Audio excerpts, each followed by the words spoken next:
What the heck, bro?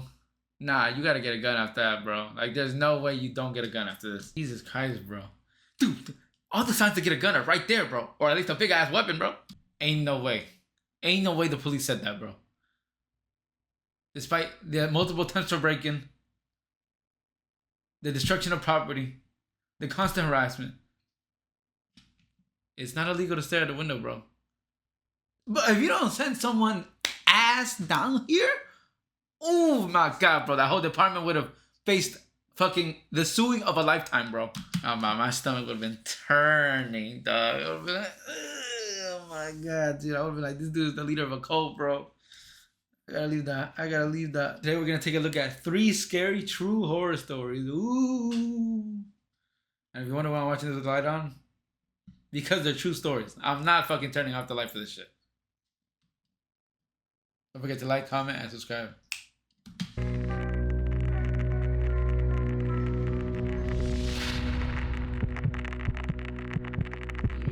My girlfriend and I recently moved into our new house. It's honestly the hell no, this is a Reddit story? We've been dreaming of, the perfect fit for us. We have a cat named Bella whom we rescued together, so everything felt perfect when we first moved in. The only downside at first was the house to our right. It looked abandoned, as the owner had started renovating it but never finished. The layout of the house is such that on our right there's a space for the entrance to our back garden, and next to that is the abandoned house's entrance to its back garden. There's no fence separating the two, as the owner removed it to install a new one. Bro, it sounds like the ghetto, bro. This does not sound like a regular neighborhood. But never completed the job, leaving both back gardens with open access. Behind the abandoned house is another property separated by a fence. From what we could see, several young men lived there.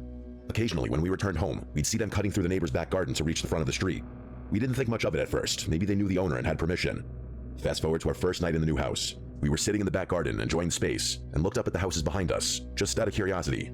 That's when we noticed a man staring blankly at us from a window. He wasn't hiding it. He made it very obvious.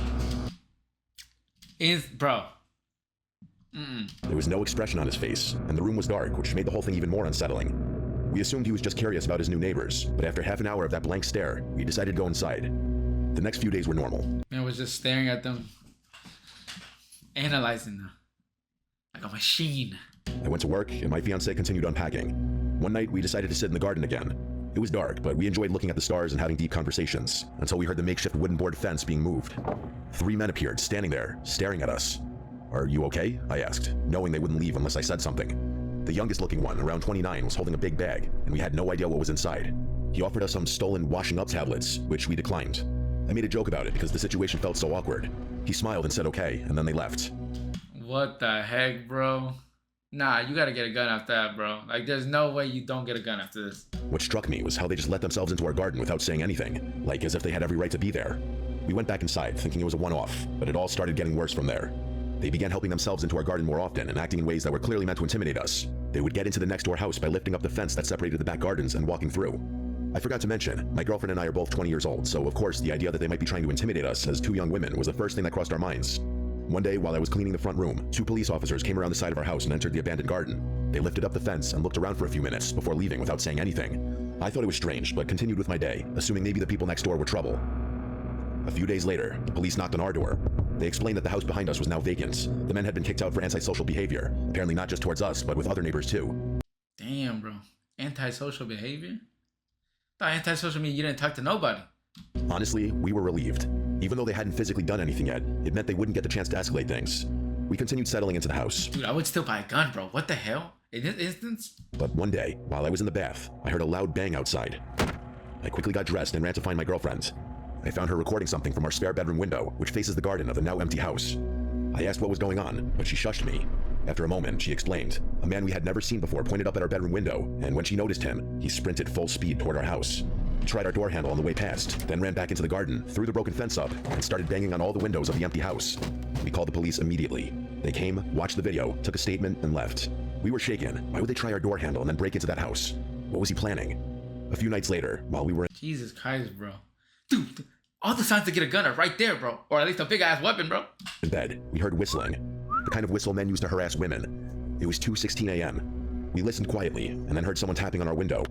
Terrified, we checked the cameras, but for some reason, they didn't record anything. Whoever it was must have left shortly after because the noises stopped. We were too scared to sleep, so the next day, we went to my mom's and stayed the night. When we returned the following morning, we noticed our Ring doorbell had been removed and placed on the floor. Dude. Ain't no way, bro. I would have been spamming the police at this point, bro. The SD card was gone. Someone had clearly come back, and we knew who it was. Who else would do that? We called the police again, and they told us to keep all the doors and windows locked. The woman on the phone even said that the removal of the camera could be a sign that they were planning something, which terrified us even more. But at least she was honest. The whistling, banging, and attempts to re-enter the house continued for weeks. We made multiple police reports. They never tried our door again, so we hoped it was over. But 3 weeks later, while in bed watching funny clips from our camera, we checked. Oh my God, no way, bro. No way. The police really just like, we just not gonna do our jobs, bro, in every state, every country. Like, GG, bro. The live feed. That's when we saw a man outside wearing a black mask covering his mouth and nose, with his hood up, standing in front of our garden with his arms spread wide, like he was imitating Jesus on the cross. He stared up at our bedroom window with his head tilted. We froze. At the time, we had moved the camera inside the house, so it didn't record. We were so shaken we didn't even think to screen record. He then spoke, but we couldn't hear what he said. Then he turned around, walked to the opposite side of the street, and just stood there, staring at our house for about 30 minutes. We called the police again. What the heck? They said it wasn't illegal to stare at someone's property and dismissed the whole thing. Ain't no way. Ain't no way the police said that, bro. Despite the multiple attempts for break-in, the destruction of property, the constant harassment, it's not illegal to stare at the window, bro. But if you don't send someone ass down here, oh my God, bro, that whole department would have faced fucking the suing of a lifetime, bro. Even when we told them what he did on our lawn, they made us feel like we were overreacting. We couldn't sleep for days. Any noise outside terrified us, even normal ones. Then, one night at 2:52 a.m., we got a notification. I woke my girlfriend and said, "Someone's outside, I know it. Please check the camera." She did, and there they were. 2 masked men coming from the side of our house, shining flashlights into our windows. One of them, the same man who had been harassing us, was holding what looks like a crowbar. Why us? What was the point of this? For days on end, he would stand across the street, pointing, waving, or shouting things up at our window. Every time we looked, he would stare blankly at us. It was clearly meant to scare us, and it worked. We kept contacting the police, but they've done very little. The harassment continues. Bro, at this point, you have to have a gun, bro. We've got cameras now, and we record everything, but we feel powerless. Just earlier today, he stood outside again, staring up at us. We got it on video, and we're absolutely terrified, but we'll update if anything else happens. Jesus. Bro, if they pull up with a crowbar, bro, they're meeting like a shotgun, bro. Dude, if it was... Ooh, if it was one of those things where you can stand your ground, bro, you just shoot them, drag that body back in the house, bro, read GG, bro. Problem solved. Let me preface this by saying I'm not crazy. I know how this is going to sound. Paranoid, unhinged, delusional, but I swear, everything I'm about to... Nah, dude. I'm not crazy, but I'm going to tell you some crazy things. ...tell you actually happened. It started with a face, or more accurately, faces that all looked just slightly off. 3 months ago, I ended a relationship with my ex, Caleb. We'd been together almost 2 years, and the breakup was long over. Oh my God, Caleb Hammer? Isn't that coincidence? No, overdue. Caleb wasn't violent or anything. He never hit me, but he was controlling and possessive in that low-key and calculating kind of way. Perhaps the worst kind of way. He'd do things like track when I'm on my phone and quiz me on things I'd done that day to see if I'd give the same answer twice. After I left him, I changed my number, disabled my social media, and even moved apartments. I thought I was in the clear. Damn, bro. She did a lot. Damn. Then came the barista. It was a Tuesday morning. I stopped by this little hole-in-the-wall coffee shop near my new place. I'd only been there once or twice. As I stepped up to the counter, the barista, a girl about my age, smiled at me, but something about her expression made me pause. She tilted her head and said, "Good morning, sunshine." I froze, because that was Caleb's nickname for me. It was not a common one. He used to say it sarcastically. No way, bro. No way. Whenever I was upset. Imagine hearing like something your ex would call you regularly from like a stranger's mouth, bro. Nah, it's like some fucking... I don't even know, bro. Some cult shit. Like, "What's wrong, sunshine?" He enjoyed pushing buttons. I brushed it off. Maybe it was a coincidence. But then it happened again. A few days later, I took a rideshare to work. A different driver than usual, older guy maybe in his 50s. He kept glancing in the rearview mirror like he was trying to recognize me, and then he asked me if I ever figured out what I was running from. He said it as casual as could be. I simply responded, "What?" And he just chuckled and shook his head, like I was in on some joke. Caleb said that to me once. After I told him I needed time to figure myself out, he leaned in. Bro, this guy like not human. He just like the face shapeshifter, bro. Dead serious and asked, "Ever figure out what you're running from?" Now, 2 strangers have repeated things he said, word for word. It kept happening. A woman at the grocery store bumped into me and whispered, "You don't get to just disappear." A guy on the street said, "Still wearing your hair like that," as he passed. Nah, that's crazy. I'm fucking getting goosebumps, bro. Like, imagining this crazy shit. I would actually go fucking insane. Like, I'm not even joking. Another one, someone who worked in my building, said, "You always liked the song," while humming the exact tune Caleb used to play when we argued. It wasn't their faces that freaked me out, it was the way they looked at me, like they knew me, or at least thought they did. They all had different faces, but their eyes all had the same expressions. Now you gotta leave that city, bro. I would have been like, alright, we are leaving, bro. I started thinking I was going crazy. I mean, what else could explain it? So I did something I wasn't proud of. I contacted Caleb. Not directly. I sent a message to his sister. I told her to tell him to stop. I figured maybe he hired a private investigator. Maybe he was stalking me or pulling strings, telling people things about me. I just wanted it to stop.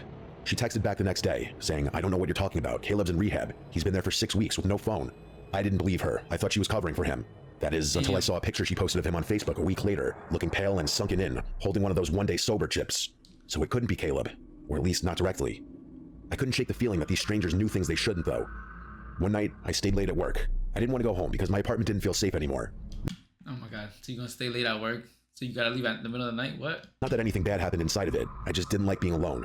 Around 10 p.m., I finally called it a night.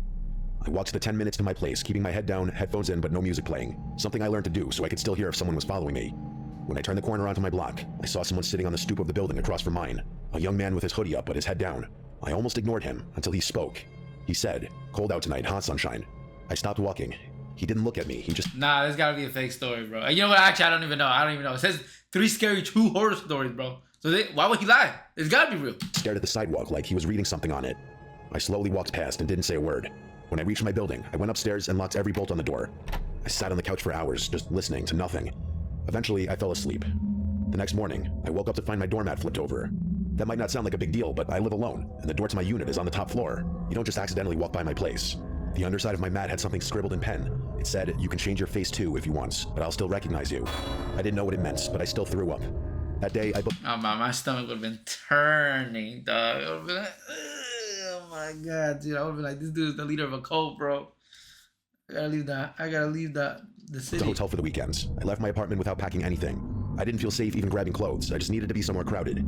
The hotel clerk gave me a room on the 4th floor. It was small, quiet, and kind of stuffy, but it felt safe. But only until around 2 a.m., when someone knocked on my door.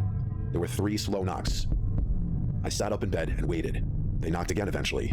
I peeked through the peephole, and it was a woman, maybe in her 40s. Her face was totally blank and expressionless. She was just staring straight at the door. She didn't say anything, so I didn't make a sound, and eventually she left. It was one of the most disturbing things I'd ever seen. The next morning, I asked the front desk if someone had come by to my room. They said no one should have been up there, especially that late. All the rooms on my floor were vacant. That's when it clicked. These weren't random people. They were being sent and fed my details. They were given phrases Caleb used. But if it weren't Caleb, who would do it? And why? I thought about Caleb in rehab, about his obsession with control and making sure I was never fully gone. He didn't need to be the one knocking, he just needed to send others to do it.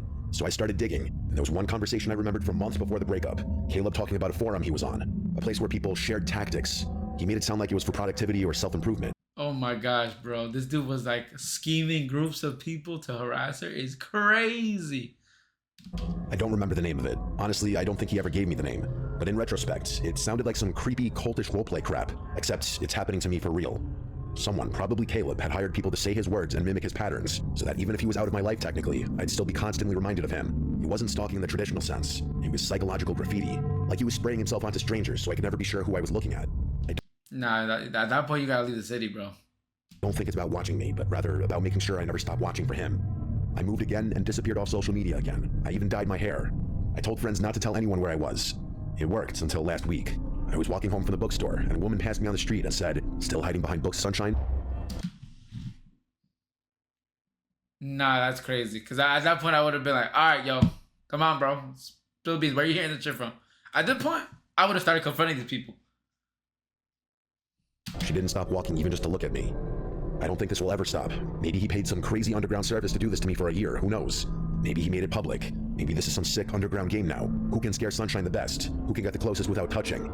I can't trust anyone's face anymore. The constant paranoia is truly eating away at my mental health. That's crazy, though.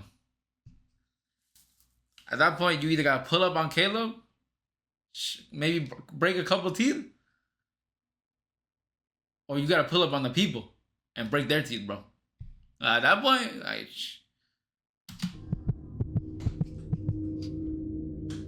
My family is a group of homebodies that don't travel, so everyone was surprised when my aunt proposed a trip to one of Michigan's Great Lakes. We agreed, wanting to create new memories together. My cousin booked a spacious Airbnb that could somehow accommodate all 18 of us, which felt like a miracle considering the price. The house sat right on the beach with gorgeous lake views that stretched for miles, almost like an ocean. Most of us claimed rooms in the main house, but because of our large group, some of us were placed in a second building directly behind it, a 2-story garage with bedrooms upstairs. My 3 cousins and I were assigned to sleep there. At first, we didn't think much of it. We spent most of the first day enjoying the hot tub, relaxing on the beach, and soaking in the scenery. It wasn't until they was getting lit. They was getting lit. Yeah. that we entered the garage for real. The space was outdated and neglected, with carpeted bathrooms that smelled like mold, stained bed linens, and a poorly secured latch on the door. God Clearly, damn. the cleaners focused on the main home and ignored the garage. My cousins were grossed out and refused to sleep on the beds unless we washed the sheets, so I suggested we do laundry. The machines were small, so we could only do 1 set of bed sheets at a time, and it was obvious we'd be up late. We passed time upstairs, waiting for the first load. My cousin Maria complained about how we got stuck with the worst place, and as she spoke, I started to feel uneasy, like something bad was coming. I've had this feeling before, a rare kind of intuition that usually ends in a nightmare or something worse. Nah, that's crazy, bro. If you got that type of intuition, trust it and run. I told my cousins to stay alert, and they listened, especially since we'd all experienced a break-in before when we lived in Detroit. Around midnight, Detroit! the bell rang from the first floor, signaling the wash was done. I went downstairs alone, swapped the load into the dryer, and brought up the clean-smelling sheets. When my cousins saw how clean they were, they wanted their bedding washed too, so I kept going up and down between cycles doing everyone's sheets. At around 2:37 a.m., we were finally done. We made the beds, and we're too tired to stay up any longer. My cousin Nikki insisted we leave the light on, and while they all fell asleep quickly, I stayed up doing some schoolwork on my phone. I'm a light sleeper, something that stuck with me since the break-in, and I remain— Bro, same, dude. Dude, that is like, being a light sleeper probably gotta be the worst thing ever, bro. Oh my god, dude. Because every little thing wakes me up, bro. Every little thing, bro. Remember one time I had a fucking... Dude, I was literally in the best dream of my life. A fucking cat has a stroke right next to my window, banging on my glass, bro. Granted, that was probably the scariest shit I ever experienced from a fucking random animal. Because that cat had no reason to be doing that. hyper-aware of my surroundings, even while half asleep. Then, around 3 a.m., a loud bang hit the garage door, like someone had thrown their body against it. I sat up, startled, but my cousins didn't move. I tried telling myself it was just wind, though the noise was too heavy for that. Still, I stayed quiet and tried to sleep. But then it happened again. Same deafening crash, this time shaking the garage door. The building Yo, I would be like, yo, motherfuckers, wake up! trembled from the impact. I was fully awake now, watching the lamp-lit room as my cousins continued to sleep. Nope. Dude, I would have instantly woken up everybody, bro. After the first bang, I would have been like, yo, I heard something, bro. It sounded like someone trying to get in. No animal or gust of wind could cause that. 20 minutes later, the third boom hit. The garage shook again, and finally, 2 of my cousins bolted upright. I asked if they heard that, already knowing the answer. Nikki asked what that was, and I said, I don't know, but this is the 3rd time I'm hearing it. We all agreed no wind could cause that sound. Nikki suggested texting her mom, my aunt, so we did. It was 4:11 a.m. when she responded, realizing something serious must be going on. She woke my uncle, who ran outside to check the property. We stayed upstairs, too afraid to move, until we heard knocking. It was my uncle at the door, and when we opened it, we saw him standing there with my dad and a few of our older male cousins. That's when I knew it was serious. There was no wind, no one playing around. My uncle told us to grab our things that were going to the main house. Then he said there was someone on the property, and that's what made my heart sink. I threw everything into my suitcase, and we all rushed out of the garage. Once inside the main house, Jesus. most of the family... That's gotta be the worst experience ever, bro. Break-in, bro. Oh my god, bro, especially a home that you bought. Oh my god. You know how angry I would be if I own a property and someone has the audacity to break into my shit, bro? Oh my god, like, it's already bad enough I had to pay all this shit to buy the house, bro. Now I gotta worry about people trying to take me in that house? We woke up from the noise and commotion. We sat in the living room trying to piece it all together. I told them about the first 2 loud crashes, and my cousins confirmed the third. My aunt explained that when my uncle went out to investigate, she followed him. He shouted hey at someone standing behind the garage. The door to the main house slammed behind her right then, and there was no wind to explain it. She feared someone might have slipped into the house, so she ran to wake my dad and cousins. After searching, no one else was found inside. Then my uncle described what he saw. A man stood behind the garage, not hiding or moving, but staring like he wanted to be seen. When my uncle called out, the man didn't flinch. He simply walked away and vanished, not into the darkness, but into thin air. The leaves on the ground didn't crunch, and there were no footsteps left behind. What the My heck? uncle's not someone who makes up stories either. He's a serious, logical man, which made everything scarier. My brothers added that they found 2 jester cards, one in the main house and one in the garage. The one in the garage was twisted and demonic looking. One cousin pointed out that gestures symbolize mockery, and loud sounds happened around 3 a.m., the so-called devil's hour. It was as if we were being taunted. Oh my gosh, bro. I would have been like, alright, trip's over. I'm getting my refund from the Airbnb. My uncle had even checked for footprints, but saw only his and my cousin's, not the man's. Another cousin drove down the road during the incident to try and spot someone fleeing, but found no one. That day, no one returned to the garage. We squeezed into the main house, on floors, couches, anywhere there was room. My mom gave up her bed so we could sleep more comfortably. On the second night, she slept on a couch by the large windows and woke around 4 a.m. to footsteps on the porch. She didn't dare open her eyes. She was afraid of seeing someone looking in. Then she heard someone trying the basement door. It had a weak lock, and my brothers and male cousins were sleeping down there. The door rattled as someone tried to break in. My mom rushed to the basement, but by the time she reached the beachside entrance, no one was there, and all the boys were still fast asleep. Bro, everyone in here heavy sleeper, bro? If I'm hearing someone even tapping on my freaking door, I'm awake, bro. Last night, though we planned to stay until Tuesday, we left Monday instead. On the way home, we couldn't stop talking about what had happened. When my mom found out I had been going downstairs alone during laundry, she theorized that someone might have been watching me and thought I was alone in the garage. The time between my last trip downstairs and us going to sleep lined up way too well with the banging sounds. Theories started to form. Some of us thought it was a neighbor trying to scare us off. Others believed there was something paranormal, especially because of the jester cards. My aunt pointed out that a normal person would have run when my uncle spotted them, but this man didn't run. He just watched and disappeared. We contacted the Airbnb host, who claimed she'd review the footage from the camera above the garage door, but we never heard back. It made us wonder, did she know the man? Was he a 100%, bro. 100%. neighbor? When we first arrived, my sister and cousin had walked to the beach and passed a woman next door. She watched them coldly, without friendliness or a greeting, just an unfriendly gaze. The house was in the middle of nowhere, and we understood how constant Airbnb guests might annoy locals, but we were respectful. We didn't deserve what happened. This was our first family trip, and hopefully not our last, even after everything we went through. Honestly, bro, I've never understood why people would do trips in secluded areas to begin with, bro. I'm sorry, dog. That shit is just ridiculous, dog. Like, y'all can go to the beach with hella people. Y'all can stay at a hotel or Airbnb in an area where there are a lot of fucking people. I don't know. That's just me, though.